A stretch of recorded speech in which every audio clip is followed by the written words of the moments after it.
All right. I think that we're going right now. I'm gonna pull this up as like a little side thing. Yeah. Hello. We are going right now. Okay. Cool. Let's get it started. Let's get it. Okay. Yeah. Okay. Let's do it. Hey everybody. My name's Danny. Hey, I'm Casillas. This is TLDR FC for the Soccer Curious. That's right. That was good. That was good. That was I like the first one. We're just gonna be all giggles this entire episode. First episode, we're just feeling it out. So you're feeling it out with us. Yeah. Thank you guys for listening. We figured that we'd go ahead and start you off taller than us, so that there was no, feeling that there was like ego being shared between us. We want to come in. We're here to serve you guys. Yeah, exactly. We want to look up to you. We want to support our fan. Whoever is watching out there. And if you're listening to this through audio later, just imagine that you're way above us. Yeah. When you listen to it, imagine you're way above us. Yeah. As you probably already would be. Let's be real. So Casillas, do you want to give a little bit of insight about who you are and why people should care about you? Yeah, I mean, other than having incredibly dashing looks stop and personality that doesn't compare to anyone else. No, in the best way. Thank you. I try. I mean, I'm, as you said, I'm Casillas. I love sports, like just sport in general. I'm a big fan of sport, but soccer has always been like an interest, but an interest from a distance. I did play a little when I was in like 4th to like 5th grade, like just for a year.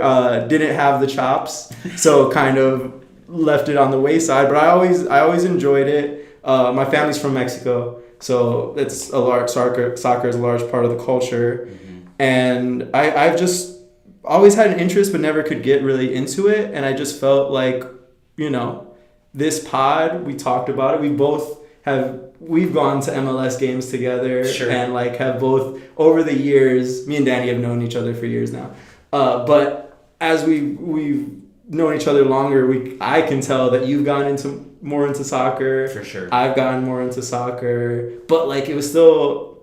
It's like hard. It's such a daunting thing, right? Like there's so much history with soccer. Yeah. So we were kind of just talking about how could we learn more. Yeah, absolutely. I mean, like soccer being such a global sport is such a remarkable thing, but it's also, as you said, like incredibly daunting compared to a lot of the sports within the U.S. and how easy it is to get into the NBA, the NFL, or whatever, because of just how not only accessible, but also just how like that's the main one, at least from like the American perspective of things. That's how it is treated, at least on our behalf. But soccer being so popular in so many other places, the pinnacle, the skill level shared is far more, I don't want to say even, but like it's a lot more common for other countries in the world to have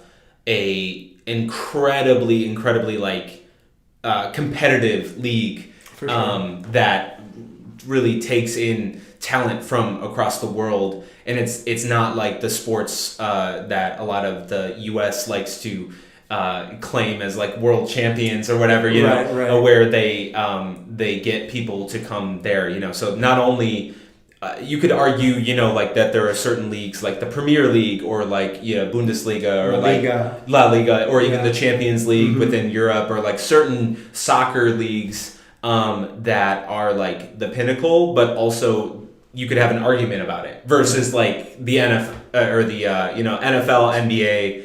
Those are the ones that come to mind, at least, that like I feel like if someone was to like argue that there was another league that was at least like had better play, sure.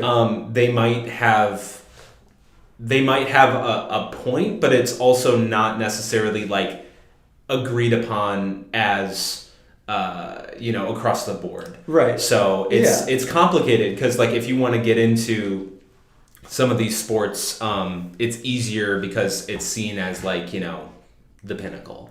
Yeah. At least from my perspective. So getting into soccer, it felt a little daunting because of just how many options you have, and how I think it's easily written off because of how it's not as American, like. Yeah. I feel like here in the States, there's like this kind of like how people talk about it that don't really get into it. They're like, oh, it's kind of boring, or it's 90 minutes, and like it could end in a tie. It could be 1-0. And I think in America, we're so used to these kind of like high scoring offensive, whether that be football, basketball, like, or even baseball.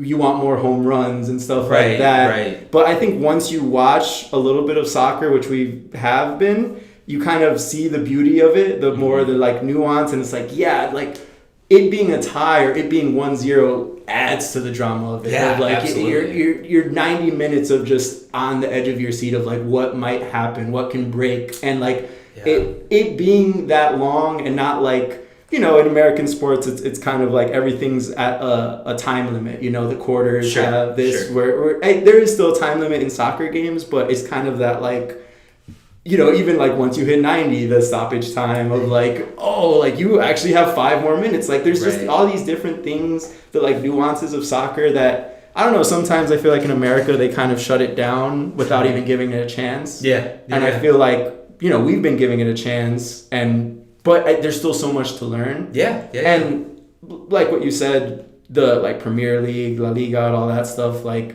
it does feel daunting, I think, because we were talking about it earlier. There's like so much history, and there's just so much to get into. But we have a league here. We have the MLS, which is the state's league. And I was telling you, a big thing for me with sports, we're based in Chicago. We're from Chicago. And we love our Chicago sports. We're all about the Chicago sports.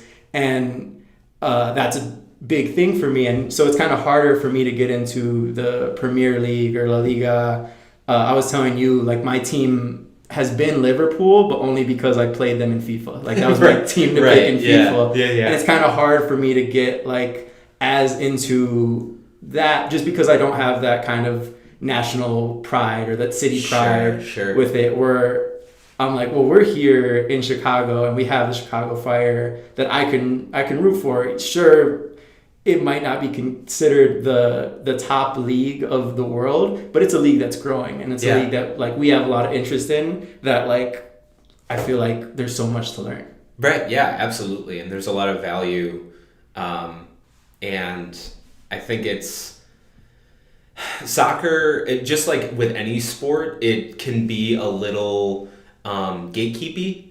And I have come to find that there are a lot of like really great analysts out there, a lot of good people that know what they're talking about, but that also can be like a pro and a con, because sometimes they'll be referring to certain players, certain things in such a global way that they're so locked into the world of soccer that like, for someone that's like getting into it, they're referring to all these different players and different histories and things like that. Narratives. Exactly, yeah, which is beautiful, but I think that it can also deter folks from getting into it, because it's not just like the history of the NFL. It's the history of all these leagues and this person. Exactly, So like all these people, all these players that are going from one major European team to team in South America to like all these different places in the world, and then keeping up with like where these players are nowadays. You were referring to like Neymar, which is like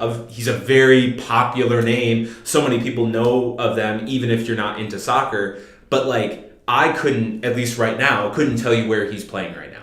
I know that he's from Brazil. I know that like the whole thing is that he like became popular during like Brazil's World Cup run, but these premier players end up going to all these different places, and it's hard to keep track. And so I think that what you and I both talked about, like, and what we're hoping to be kind of like a surrogate audience member for folks out there that are kind of curious about soccer, wanting to dip their toes in, but aren't ready to dive in completely and understand all these different names and stories and things like that. We're going to learn, we're going to be the idiots and like the, you know, the ones kind of unafraid to like say stupid stuff, like ignorant things, because like we're learning, we're just learning, I remember when we first kind of started talking about this idea, like a big thing for us with the MLS was that as much as we want to get into it, it's so hard. Basically what you're saying is to find the narratives. Sure. Or like, you know, like there's no real platform to say this is what's happening between these teams, or these are the rivalries between these teams, or that this guy left this team, so now he has a beef with the team that like cut him, or things like that. We know none of that stuff. Like we just watch the games kind of for what it is. Right. But part of the enjoyment of, I think, any league is knowing the narratives. It's the drama. You could watch a game and be like, that was a great game. But if you know even more about like, oh, but those two players don't like each other. That guy hasn't been good in 2 years. And now he's like breaking out. We don't know any of that stuff, but that's the stuff we want to gain. Absolutely. Yeah. And it's such a young league that like it almost feels like you're on the ground floor of something. And there's a great opportunity for folks that like us that may want to have a new interest, a new hobby, something to get into. There's a lot of new people coming into it because there's these new teams, and so new fan bases are growing, and like it's. I don't think that there's really a whole lot of like, other than perhaps Miami because of Messi, or like, you know, Son in LAFC, or certain teams. We're too young of a league. The MLS is too young of a league to have the accusations of bandwagoning and all these different things. You know, like there is history and there's like valuable history there, but like there's also some really cool opportunity to like create the identity and be a part of something, you know. You can feel it growing. Yeah. Like if you start watching even like 2 weeks in a row, 3 weeks in a row, you can feel that there's like an energy with it. That's nice. And I mean, I guess partly a reason for that is the year that we're in too. Sure. Yeah. Where like World Cup. Absolutely. It's World Cup. So do you want to tell them about our next month before we get to absolutely. Yeah. So we're really hoping for to get a better understanding of soccer within one of if not the biggest event in soccer across the globe. Even just sport across the globe. Sport, honestly, it's one of the biggest unifying aspects. I mean, it can also be a kind of detrimental to other teams that miss out on it. But it's a really remarkable, like, because of soccer being such a global sport, like nothing, I've tried to like come up in my head like anything that compares to it. The closest is the Olympics, and even then there's not like that rivalry, there's not the drama within like inner leagues and all these things like that the baggage that comes with it in the same way, at least. And so the World Cup this year is, you know, we're kind of diving in head first, you know, into the biggest event of soccer that only comes one. Yeah, exactly. And so we're going to be covering that each week, going through all the different storylines, all the different results, and the very little bits of analysis that we can provide, even though we aren't, you know, we are strictly not a analysis forward podcast. We're more just kind of experiencing it for the first time. Yeah. If later, or if someone hears this and they know a lot about soccer, you might get a little frustrated with us. Yeah. But bear with us, we're learning, and you know, who knows, by the end of it, we might be saying techniques and stuff. We might know what, you know, a left winger is, and I hope so. That might be cool. Yeah, one of these days. To figure that out. So so we're gonna be following that all the way through its entirety, and we're gonna try to highlight some of the MLS players that are on the certain teams being represented throughout the We'll try to go each week. We'll pick a country or maybe a couple countries. We'll try to give some history, not on the country, but on like the country's team. Yeah. And like the history, what they've done in the World Cup, what they haven't done. Exactly. Yeah, and how they can or how they might tie with the MLS. Maybe they have a couple players on the MLS. Maybe they don't, but they have before. Sure. Yeah. Things like that. So, I feel like for this first episode and these next few episodes, we're going to be very World Cup focused, which is nice because I feel like everyone is going to be wondering about the World Cup. It's awesome. I know. I was like before we even started this. There's a lot to dissect, and they have since expanded from the past format as well. So I think that even this year, even though it has been an event that has been hosted in the past, there's new stuff to kind of dissect, and we're going to get into that this episode, and really just try to follow along and all the different storylines and stuff. There's going to be some fun stuff. Oh no, it's going to be awesome. So can I tell you a little bit? Yeah, about please the World do. Cup? Yeah, I know next to nothing about the history of it other than some here and there anecdotes. So I'm really intrigued about the history of it. Okay, yeah, for sure. So, as you were saying, what is the World Cup? It is an international soccer tournament held every 4 years. I don't know. I should probably also say we're probably going to be saying soccer a lot. We know that internationally it's called football. We also call it football sometimes, but because we are an America-based pod, we're just going to be saying soccer. If you're overseas and you're upset with that, we're very sorry. Why are you up right now? No, they're going to listen to this when they wake up tomorrow. Oh, that's right. Of course. I know that so many of them are waiting for our input on. They saw the trailer. Yeah, that's true. That's true. So it's an international soccer tournament held every 4 years. Sure. It originally consisted of 13 teams, but has since expanded to 48. I think this is the first year. 13? Yeah, the first year was only 13. Wow. Yeah. And so... How did that work? So it came to be because first soccer was introduced to the Olympics. It was introduced to the Olympics in 1900. Okay. And 4 years later, FIFA was formed. And then by 1920, the Olympics, it was a mainstay at the Olympics already. Already, 4 times been Olympics? Right. Yeah. So it was a mainstay, but the future president of FIFA, Jules Rimet, I don't know if I say it that right. French, probably. Probably. Rimet. Jules Rimet. In 1920, he wasn't the president, but he was going to be. Okay. And he had the idea of a separate tournament. I guess people loved the Olympic tournament, but he's like, we're not the main focus. Sure. So he was like, we should have a separate international soccer tournament. Yeah. And that became the World Cup, which the first one was played in 1930 in Uruguay. Oh, really? Yeah. That was unexpected. You know, me being not knowledgeable of it, I thought maybe it started in Brazil or England or something. Yeah, I was thinking exactly what you're saying. But it was in Uruguay in 1930, and they got to the final. It was only 13 teams, so sure. I guess it was easier for them to get to the final, but they got to the final. Home country made it to the final. Yeah. But they lost to the powerhouse Argentina, 4-2. So even from the jump, Argentina has always been about it, I guess. No kidding. Yeah. Oh my gosh, so they won the first ever one. 1930, Uruguay, Argentina, 4-2. 4-2. Yeah. Okay.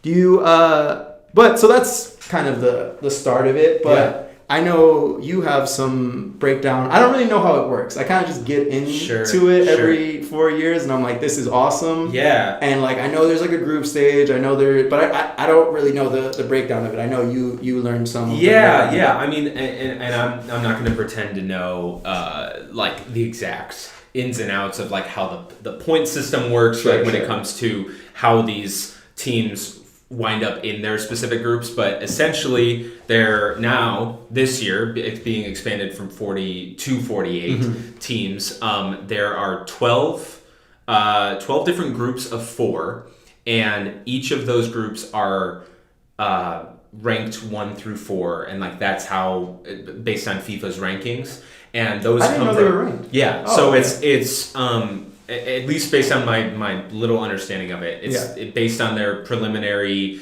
their qualifying rounds. So in order to make the World Cup in the first place, you have to you can't just wind up in it. There's a lot of teams Spain, France, Portugal, whatever, that you can expect to be in the World Cup, but they have to essentially earn it. And so there are these certain qualifying rounds, and they're, honestly, I wish that we had started this sooner, because there was a lot of drama, a lot of great upsets and things of, I know I was gunning for Ireland, and they made it so close, and then they went into a shootout at the very end and lost. And so, I'm so sorry. Yeah, it is what it is. But yeah, there's a lot of work that goes into these qualifying rounds, and I guess based on their performance, FIFA has a point structure that they then organize the teams within the groups. So you can kind of look, there's certain teams, I'm not going to name any of them because at the risk of sounding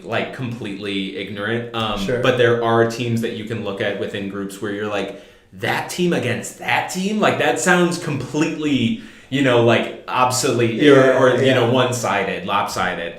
Hey, if you make it in, you make it in. Though. Exactly. Yeah. So it is, still very impressive because, as I said, obviously Ireland didn't even make it in, and I'd consider Ireland's team when I was watching them, they look just as good as so many other teams. So Sure. there's a lot of stakes that go into these qualifying rounds in general. So really, you can look if there is a bloodbath, if there is something that happens at the World Cup, that should mean even more given how not every single country is allowed in, So it's definitely an interesting setup based on how many stories are already coming into the league itself, or rather the competition. Yeah. So within your group, you have 4 teams. Yeah. Obviously, you'd be facing one of the 3 teams in each of your games. Mm-hmm. And so you are guaranteed at least 3 games. And it's going to be between the 3 other teams in your group. Yeah. So you only play each of them once? Yes. Okay. Yes. And so depending on the results of that, you get, they do a point system, which is very common, obviously, in NBA, NHL. Do they do it in MLB? I think that's wins. Yeah, I think they go by but in the NBA, NHL, going off of the points, right? They do that for the NBA, or is that wins? The NBA Cup. The NBA Cup. Yeah, okay, they that's what I'm brought it thinking. in recently. NHL does the point system. But for those that don't know, it's a point system that functions where you get 3 points for a win, 1 point for a draw, which obviously, as you mentioned, can happen within soccer, and then 0 for a loss. Yeah. And so by the end of those 3 games, whoever has the most amount of points has the higher likeliness of making the bracket. Round. And not only a likeliness of them going in, but rather the highest 2 within their group immediately make it in. Okay. And then afterwards, so that would leave it to 24 teams. Then afterwards, That's so weird. I'm so used to 16. 16, right? Yeah, exactly. Even hearing you say 24, I'm like, I know, oh, wow, yeah, that's going to be crazy. It kind of reminds me of March Madness, just in how much they've expanded it. You know, so we're almost to 64. So, so that leaves us with 24 based on the 2 best teams of each group. But then the next 8 best teams make it in. So obviously there being 12 groups, not every 3rd place team will make it in. Yeah. But it's almost like a wild card. Exactly. Situation. Okay. Yes. Oh, and so cool. so they do make it in. And then that brings it to the round of 32. That's how the bracket is set. Is the 32 teams, the 24 that automatically make it based on their points, and then the next 3rd place teams that are, 8 of which are you can expect to be from the 3rd place position is what I'm saying. Cinderellas maybe. Exactly. Yeah. And I believe based on the way that they conduct their bracket sorting and all that stuff, it's going to be similar to the weight of seeding within March Madness or something like that. So if you are a 3rd place, group from you were third in the group, but you Yes, made it to the bracket. Exactly. Yeah. You will be put up against someone that was first in the group. Yes, I believe Oh, okay. so. I believe so. I need to have that with the whole caveat based on my initial research. We're beginners in this. Exactly. Yeah. So that's my understanding of it, and then basically from there on out, it's a one game. What is it like? Sudden death. So one game per matchup. There's no multiple rounds. You are just going up against the team that you're matched up against, and there's no tying anymore. Yeah, so tying is only for the initial group stage. In order to win a game, you will if you are get to the 90 minutes plus and it's still tied. 1-1 or something. Exactly. They will add 30 extra minutes. So basically, what is that? 2/3 of a half. Yeah. 15 and 15. Exactly. Yeah. And then if you are still tied after that, it's 2-2 now. Exactly. Then you go into a shootout, which penalties. Yes, exactly, a penalty shootout. So, and that is exactly what happened with Ireland. Yeah. Was there, they went into extra time and then went into the shootout. So it'd be like that. Could I ask your opinion on penalties? Yeah, sure. Just in general, how I feel about it. Yeah, dude, I don't know. I mean, so the few times that I have watched it, it does feel like,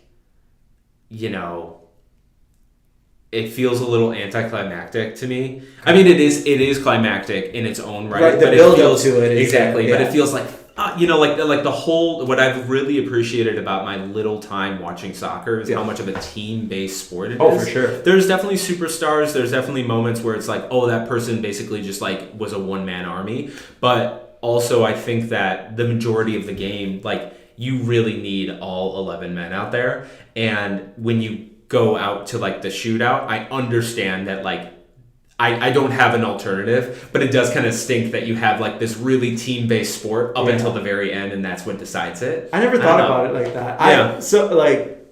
This might, hopefully it doesn't alienate people from not wanting to listen to this. I personally don't love penalties. Okay. But I think it's the thing you said about being anticlimactic, and it just I'm sure as we learn more, we'll probably find out how penalties were even formed, or what is the basis. But every time I see it, I personally think that it probably is the distance that makes the most sense. But it feels that they are so close that it's literally just a guessing game for the goalie. Yeah, exactly. There's no way to have reflexes as fast as they kick that ball as close as it is. Right. So it's kind of and don't get me wrong, when a penalty gets blocked, I'm screaming. I'm that was crazy. Yeah, right. But because it so often doesn't happen, because for the most part, it's just a guessing game of the goalie. Okay, I'm going to just guess that they're going left, and hopefully they went left. But and then you have,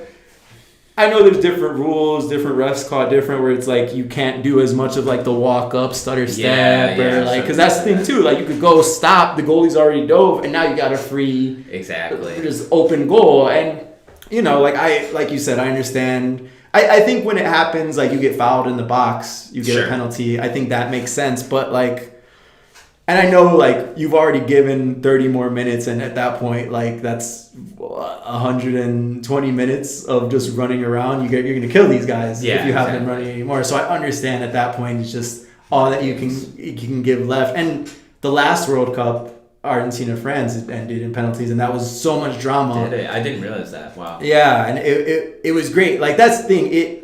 I think in totality of you've watched the whole game. Sure. They got to the end, couldn't find a winner. They got extra time, still couldn't find a winner. Now we're at penalties. That stuff I do like. I do like the build up of that. It's just that once we're in there, it's really okay, hopefully this goalie guesses right, or hopefully someone whiffs. Yeah. Which also is if you whiff on a penalty, you're a professional. That shouldn't happen. Yeah, if they block it, they blocked it. They guessed right. There's nothing else you can do. But if you're hitting a penalty up in the sky, that's kind of crazy. So I personally don't love penalties. I know it's probably like the Do you have an alternative? No, I have no alternative.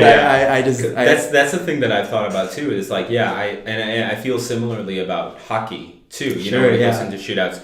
That I might like a little bit more because I feel like there's a little bit more strategy. Right. You know, like that. Hockey, you have to like skate into exactly. it, right? Yeah, I don't think that might be crazy if you had a guy start at like the half and just start sprinting with the ball. I don't see how that happens. That wouldn't work either. They had, so actually we can get into this at some point, but they had, I think it was prior to the MLS. So it was the NASL, the league prior to the U.S. having a soccer league. It was like their quasi soccer league, like as I think it was technically a Division I soccer league, but it was they were just trying stuff. Right? They were just trying stuff, and there was a lot of funky things that they did. Rather than the clock, going up, it was like counting down. Right, they were trying to Americanize. They were trying to Americanize it, and I remember, if I remember correctly, that they tried a shootout thing that was similar to hockey, where they dribbled it in. Oh, wow. But then the goalie could come out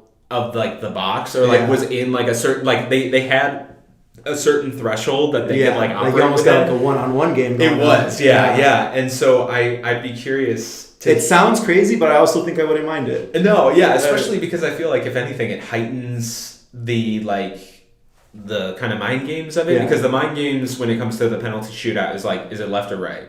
You know, like that's kind of the extent of it. Yeah. Or at least that's what it seems like from our probably like layman's, perspective. Yeah. But yeah, I totally agree. I'm sure. I feel like I disparaged it. I know goalkeepers are probably working hard at penalties and memorizing where they usually go. There's probably like film that they watch. I know it's not just a guessing game, but it just feels like that. Like it does kind of suck to get down to that, But I hear you, and I totally agree. Where like you can't if you couldn't win it regularly, then. Don't let it get to that point. I guess is maybe a good way of looking at it. Right. Like don't rely on the penalty shootout. Because I even feel bad. Like afterwards, like let's say the goalie let 3 goals in, and everyone's like, "Oh my god, terrible at his job." Right. I mean, what are you gonna do? Exactly. And maybe they don't feel like that, but sometimes I'm like, I feel bad for the goalkeepers. No, I totally it's get really that. It's essentially the thing you're saying too, because. I find it funny watching a game when, like, let's say an offense breaks through and they shoot it, and even when they miss, you always see the goalkeeper get just absolutely furious at his defenders. But in a penalty, they can't even do. There's none of that team. No one. Yeah, exactly. It's literally just me. Right. But this guy kicked it 80 miles an hour to the left corner. like I can only reach so far. Right. So, yeah. But yeah, I feel that. Yeah. So yeah, essentially, as I said before, it's all sudden death at this point. Even which I didn't even realize Argentina versus France in the 2022 World Cup ended within that shootout, which is crazy. But that game was insane. So it goes down just like any other bracket where you've got semifinals, or rather quarterfinals, semifinals, and then to the championship, and then whoever were the losers in the semifinals, they also compete for a third place position. Cool. Which I did not realize. Bronze medal. Yeah, I was thinking that. Yeah, I did not realize that there was like a whole other game, because I would have assumed, there's not anything like that for like March Madness or anything like that, So that's kind of cool. You get a little bit of something. It's super cool. I mean, we'll get into more stuff like that, but I think that's one of the reasons I kind of like soccer, because I feel like a part of the beauty in it is just the fact that it was played. Does that make sense? There's we just started the pod talking about how we don't know a lot about Premier League and stuff, but like it does come up on my feed. Sure. And there was this whole it just ended. There was all this like relegation stuff, promotion stuff, and then I think like Arsenal just won, but they won the week before the season even ended, which was such a weird concept to me, because here it's so like there's a thing at the end, there's a trophy, you have to get there. But like what's cool about soccer, at least I feel, is that like just the act of doing it was the kind of like reward in it. There's a lot of like similar to what's happening now with, like, as you mentioned before, like the NBA Cup and like certain inter season competitions. Yeah. And I feel like soccer is like absolutely that. There's like 40 different things that you're competing for. Like at least within the MLS, there is the MLS Cup at the very end, which is the championship. Mm-hmm. It's not a traditional format like the Premier League where you win by points. You actually win similar to the World Cup. There's a playoff. There's a playoff, Yeah. exactly. Then there's also the U.S. Open Cup, which is essentially another, Right. like bracket that you can compete against like during the season, and that just like is completely unrelated and is another trophy to win. Then there is the what is it, the Leagues Cup, which is the one against Liga MX, which is like the one against the is it all of Mexico? Is that? I think it's certain teams. I don't know the like how they pick which ones because it's not all of MLS either. No, right? I think it's probably I think it's half and half. Yeah, it's like however you qualify. I don't know. I don't know the ins and outs. We'll get to it. Right, but there's another trophy that you can win against. That's like in tandem against the Mexico League. Yeah. And then they also have the Concacaf Champions Cup, which is essentially the entire North and Central American soccer leagues against each other, and they have the ones where you compete as a team versus competing as a country, so like there's all these things, and not to mention whoever has the most points at the end of the year wins the supporter shield. And so like there's a lot of it's not just like the Super Bowl where it's like either that or bust. There's so many American sports that like the load management stuff too, like we gotta rest now because we got a bigger goal later. Exactly. It just doesn't really feel like that happens in soccer because there's always, even in the one game, there's a goal of like if we score a goal that helps our overall points. Absolutely. Of like overall, if we win this game, that helps our chances of winning the season, which matters. Sure. And that stuff's cool. That stuff in America, it's so based on who won the champion. Even because I thought about it when you were saying that there's the third place game. Anytime a team makes it to the final game in soccer and basketball and baseball and they lose, they're like, wow, you suck. Yeah, like, what are you going to do? Are you going to trade your whole team? You lost in the final. Yeah. Whereas like anywhere else, you're like, we made it to the final? Like, that's awesome, And I think that's just something I appreciate. Yeah, absolutely. And like, not to get too far ahead of ourselves, but like one of the things that's kind of fun right now is that the U.S. Open Cup, I believe it's only 4 teams are remaining as of right now within the MLS, and those 4 teams, none of them are in the top 10 of their conference. So like it's like number 13 versus number 11, and then like number 12 versus 10. Yeah. So it's like it gives them like these teams that may not even make the playoffs, gives them and their fans something to root for and trophy and hardware to like work towards.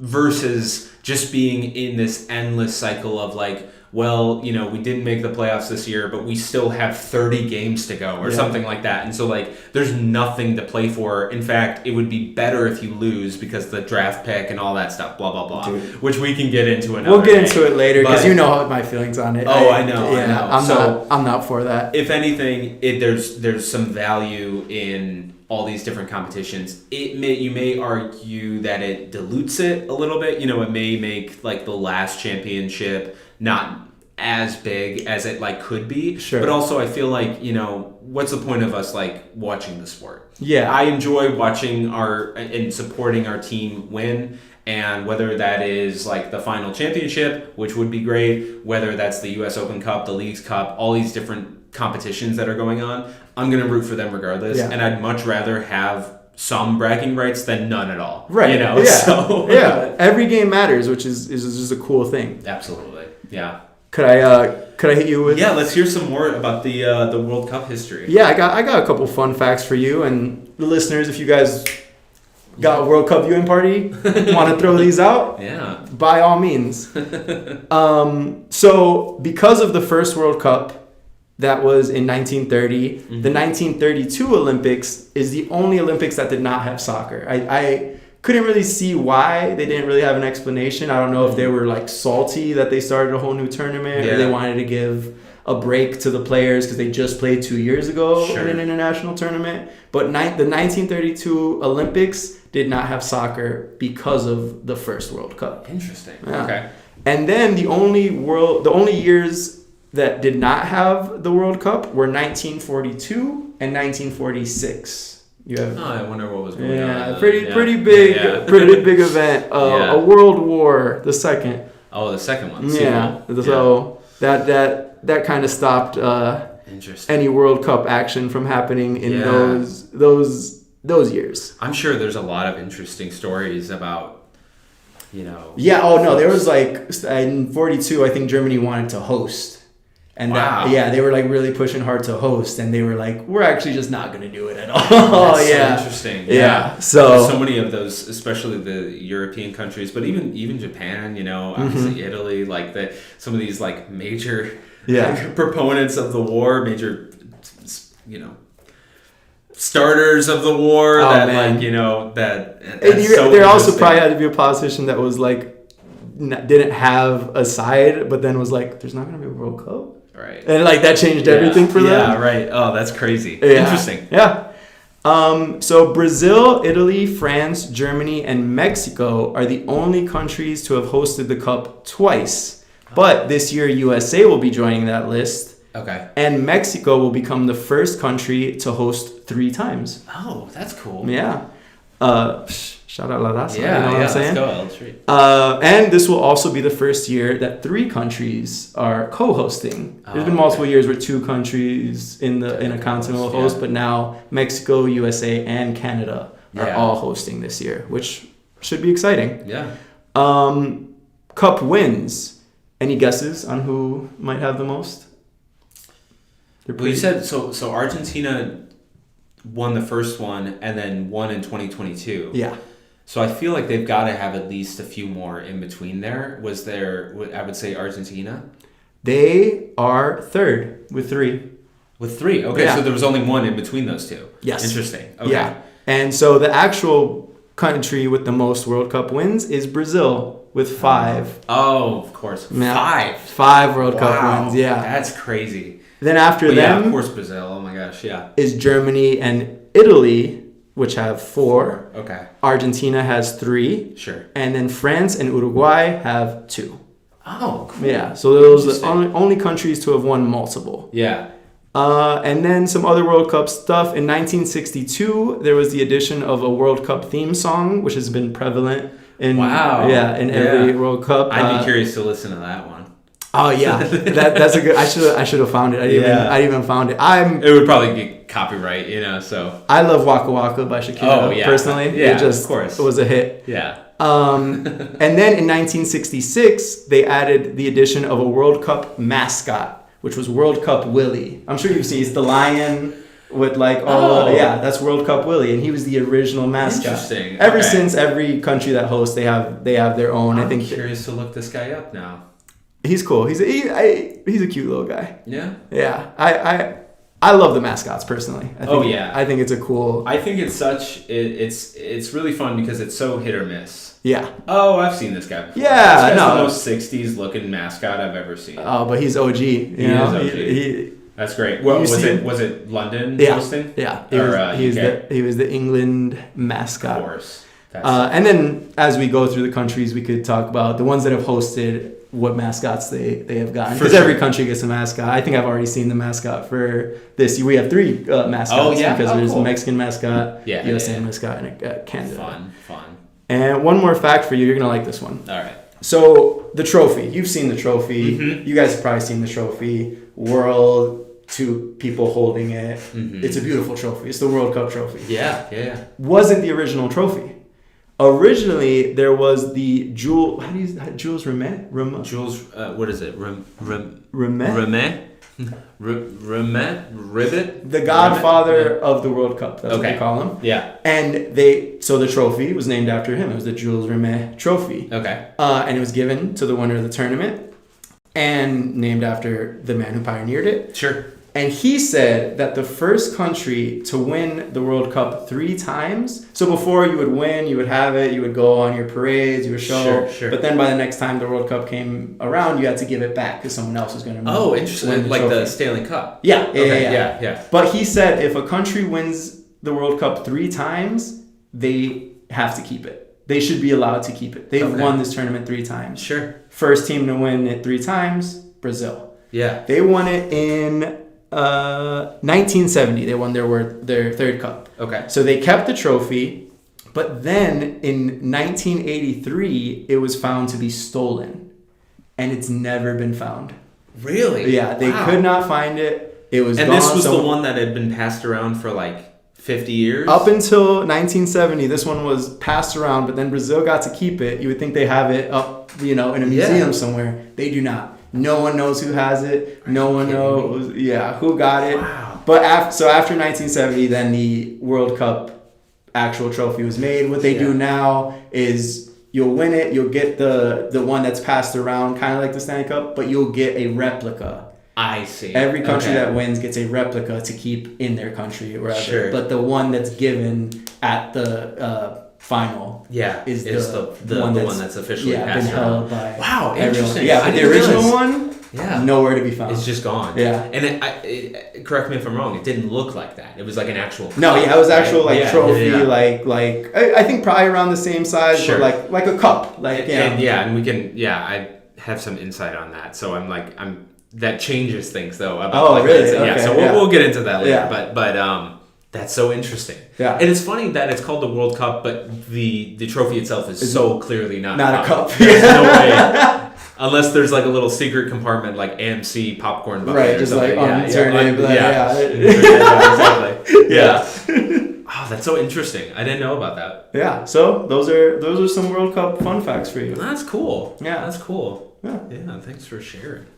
So, I guess any ties to the World Cup and the MLS that you want to So we kind of alluded to it earlier, but the U.S. would then go on to host in 1994, and that was the first time that it had been hosted in the U.S. And soccer not being nearly as popular as a lot of other sports, one of the main things that FIFA, one of the stipulations that they gave was that the U.S. really needed like a Division I, like solid soccer league that didn't have the consistently folding teams and moving teams and all that yada yada that I was kind of referring to in the strange NASL era of things where they were doing the Americanized version of soccer. Yeah. And so as a part of the agreement, in order for the U.S. to host, they essentially created the MLS. Mm-hmm. And so within, it obviously wasn't up and running by the time that the U.S. was hosting it, but without the World Cup, 32 years ago in the U.S., we wouldn't have a major league soccer. Oh, wow. League. So it's only because of the World Cup. It's only because of that that. we got this. Yeah. So obviously it's still a growing league. It's a lot younger than a lot of leagues like throughout the world, and we don't have as much of like the same history. But it is interesting to see like how things have changed and shifted within those 32 years, going from about 10 years of like no soccer leagues at all. Like the NASL folded in, I believe, 84. And so then literally between that time, there wasn't professional soccer leagues outside of the realm of like, kind of almost like, the friendlies, international friendlies and tournaments that were borderline Harlem Globetrotter kind of, like what's the gimmick almost. Exactly. Yeah. So it's cool to see how much has changed within those 32 years, and how with the U.S. being the host, again, to see how many players that are like now being represented in all throughout the World Cup and all the different teams. And so that's kind of what I'm excited to do. Obviously, we're going to highlight all the great major stuff, but I'm really excited to highlight, especially in the group stages, all these different players that are a part of the MLS, Yeah. and like, you know, people that we get to watch weekly outside of the World Cup too, and see them represent their country and stuff, but like that their home is within the MLS and stuff. So that'll be really cool to see just how much has changed. Yeah, I mean, I feel like obviously we don't know enough, but I feel like before international teams never scooped up MLS players. Yeah, no. And no, now no. there is so many MLS. I mean, There's the a fact lot. that they have to like stop the MLS season for the World Cup because they have Sure. so many players going is just a testament to like, I think, the growth of MLS, especially in terms of the entire world. Yeah, it's exciting to see. Yeah. So yeah, I'm really looking forward to that. That's really what I'm most looking forward to this summer, and then Oh my just seeing what comes next. Yeah. So I'm excited for the World Cup. I'm excited for soccer. I'm excited to learn more with you. Yeah. And get into this. And I hope all of our listeners can learn with us. Yeah. And yeah, I think that's where we're at right That's now. where we're at, That's yeah. how the World Cup works, and a little bit of history about it. yeah. Yeah. So that was the first episode. We hope you guys learned as much as we did, and I'm sure we also sound like we don't know that much. We don't. We don't. Yeah, exactly.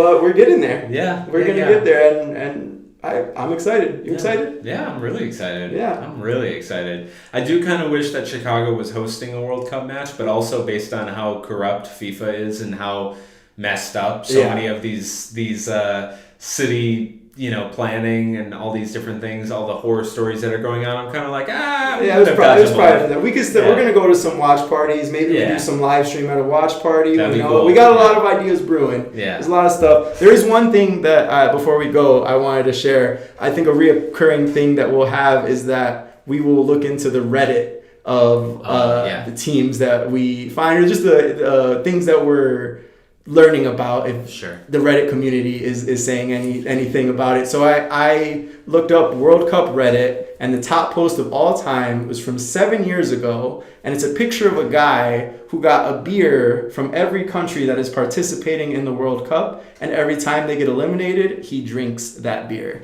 It's a super old post. It's a cool picture, and that is the top Reddit post on World Cup Reddit. Oh, that's fun. So if anyone can think of an idea to beat that one, because that was 7 years ago. But I mean, that's a good idea. Honestly, that's a really good idea. We should probably try to get beers from other countries. That would be really fun. Yeah. Maybe like an episode of beer tasting for Hey, the there country. you go. Yeah. I would love to do some bonus episodes. We're gonna be doing our Monday night episodes where we're going over, you know, recaps of what happened within the week of soccer. But I think that, you know, if we can fit some bonus episodes, doing some shirt rankings and some beer we've been tastings. talking about World Cup kits. Yeah, we'll get into some World Cup kits. We're gonna get into a lot of stuff. But you know, I may not have a lot of insight on the world of soccer, but I have a lot of insight on you know, who's wearing what and what I like. We and love what I would buy. we love to see people wearing things. Oh, I love that. Honestly, yeah. All right, well, thank you for tapping into TLDR FC. Thank you so much for watching. We appreciate it. Yeah. Only up from here. Only up from here. Because we started so low. Right. You know? So we started from the bottom. Now we're aiming for there. We're going up be there. Yeah. Yeah. Someday. Someday. Well, thanks for watching, y'all. Bye, everybody. Peace out.